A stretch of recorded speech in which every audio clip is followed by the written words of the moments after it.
Assalamualaikum warahmatullahi wabarakatuh. Selamat pagi, Ibu Nina Agustianingrum MPD dan teman-teman sekalian. Di sini kami akan mempresentasikan transformasi, yaitu pada mata kuliah geometri transformasi. Sebelum itu, izinkanlah kami dari kelompok satu memperkenalkan diri anggota kami. Next.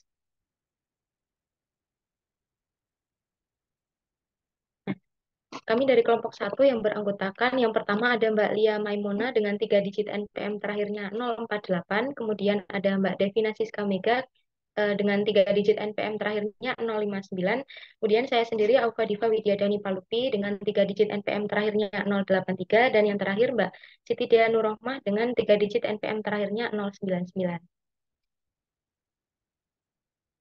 Nah, sebelum masuk ke latihan soal, izinkanlah kami mengulas sedikit materi tentang transformasi, yaitu di sini ada pengertian transformasi yang dijelaskan oleh definisi 1.11. Next, Mbak.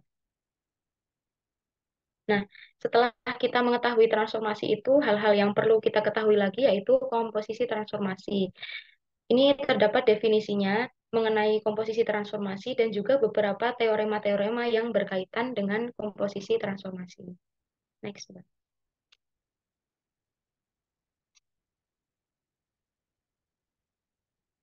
Next. Next.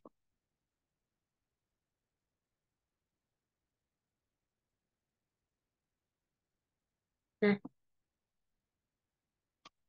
kemudian di sini ada beberapa latihan soal yang akan dijelaskan. Yang pertama akan dijelaskan oleh Mbak Lia. Kepada Mbak Lia, dipersilakan.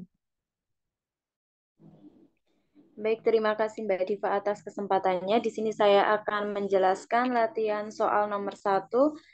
Diketahui himpunan titik-titik pada bidang V, di mana A anggota V dan pemetaan T dari V ke V dengan aturan yang pertama yaitu TA sama dengan A, dan yang kedua itu jika P tidak sama dengan A, maka ada TP sama dengan Q dan Q titik tengah ruas garis AP. Nah, jika digambarkan nanti Q itu akan berada di tengah-tengah dari garis A dan P. Nah, di sini soalnya itu disuruh untuk menunjukkan bahwa T merupakan suatu transformasi.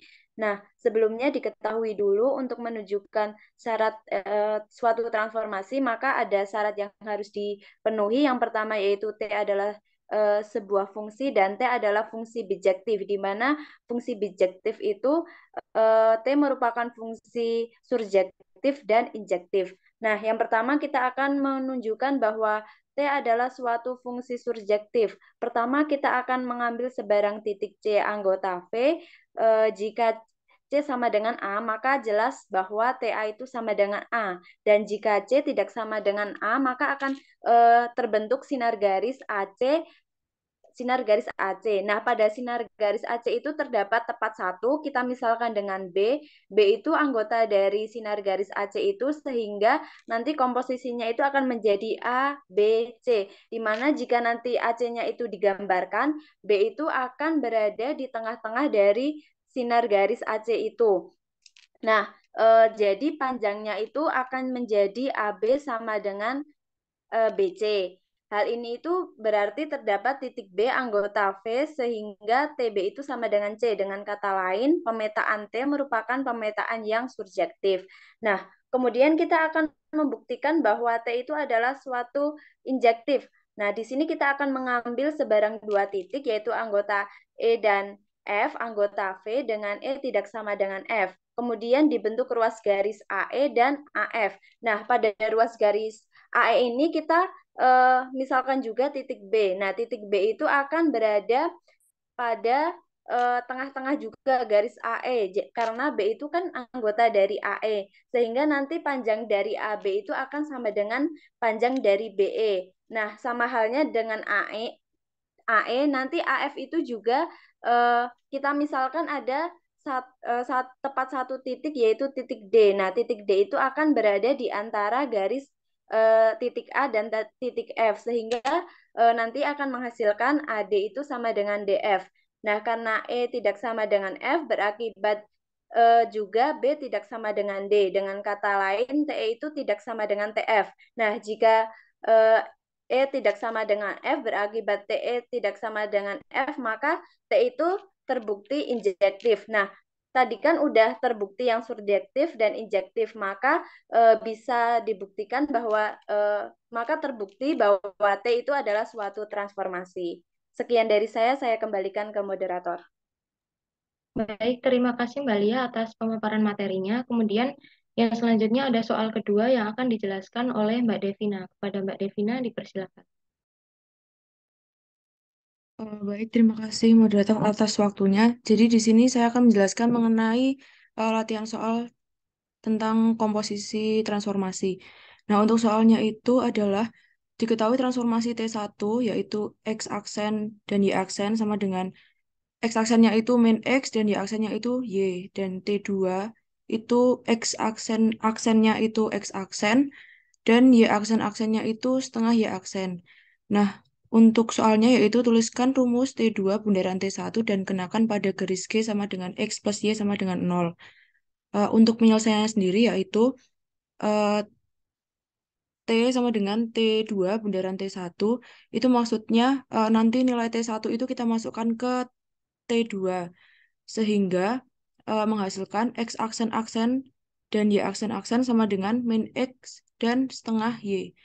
Kemudian kita misalkan T inverse sama dengan T2 bundaran T1 diinverskan menjadi nilai X-nya itu min X aksen-aksen dan nilai Y-nya itu sama dengan 2 Y aksen-aksen.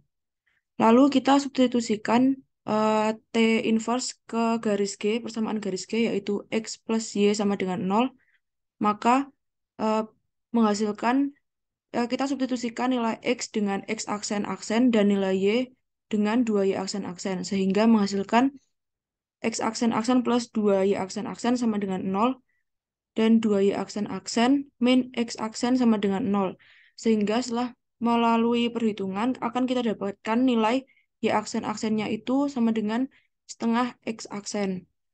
Kemudian akan ditunjukkan nilai T1 bundaran T2 itu akan sama dengan T2 bundaran T1. Nah, untuk nilai T1 bundaran T2 itu menghasilkan min X dan setengah Y. Kemudian untuk T2 bundaran T1-nya menghasilkan min X dan setengah Y. Maka dapat disimpulkan bahwa nilai T1 bundaran T2 akan sama dengan T2 bundaran T1. Cukup sekian yang dapat saya sampaikan. Saya kembalikan ke moderator. Baik, terima kasih Mbak Devina atas pemaparan materinya. Kemudian yang selanjutnya ada soal ketiga yang akan dijelaskan oleh saya sendiri.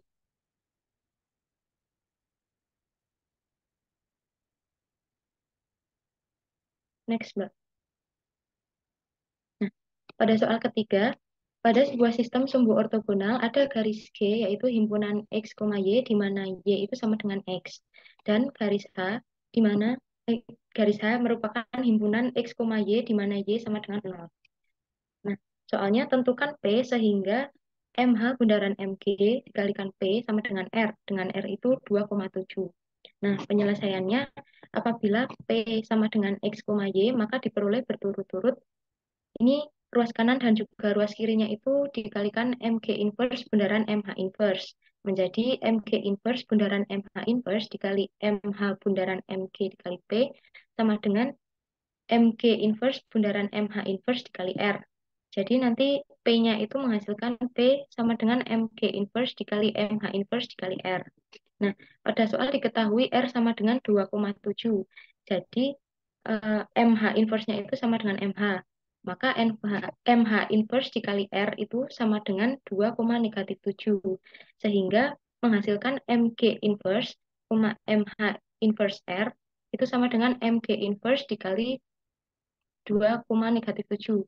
Menghasilkan MG 2,7 yaitu 7,2. Jadi hasil akhirnya P itu sama dengan -7,2. Nah, yang selanjutnya ada soal nomor 4 yang akan dijelaskan oleh Mbak Dea. Kepada Mbak Dea dipersilakan.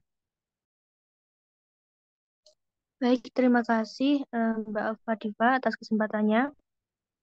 Saya lanjutkan untuk soal nomor 4, yaitu buktikan bahwa VW inverse V dot V inverse sama dengan W inverse dot P inverse. Nah, untuk penyelesaiannya yaitu tadi kan udah diketahui soalnya itu V dot W inverse sama dengan W, W inverse dot V inverse.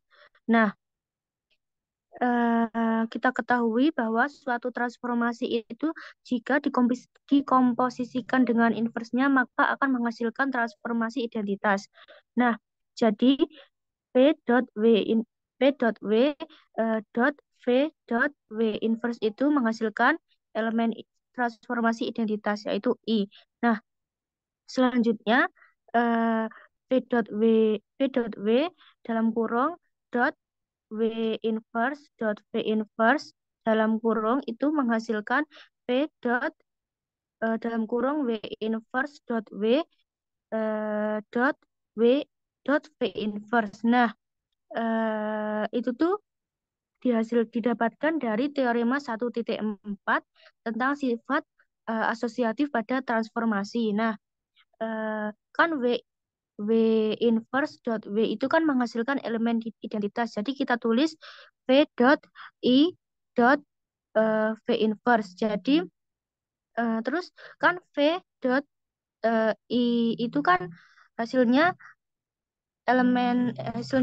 bilangan itu sendiri. Jadi hasilnya itu V dot V inverse. Nah, V dot V inverse itu kan kalau dikalikan juga hasilnya jadi transformasi identitas, jadi menghasilkan I. Nah, karena suatu transformasi itu hanya memiliki satu balikan, maka V dot W inverse sama dengan W inverse dot V inverse. Nah, hal itu jadi terbukti gitu.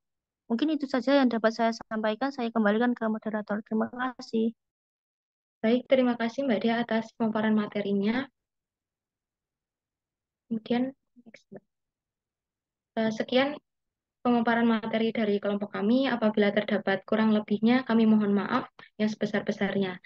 Wassalamualaikum warahmatullahi wabarakatuh.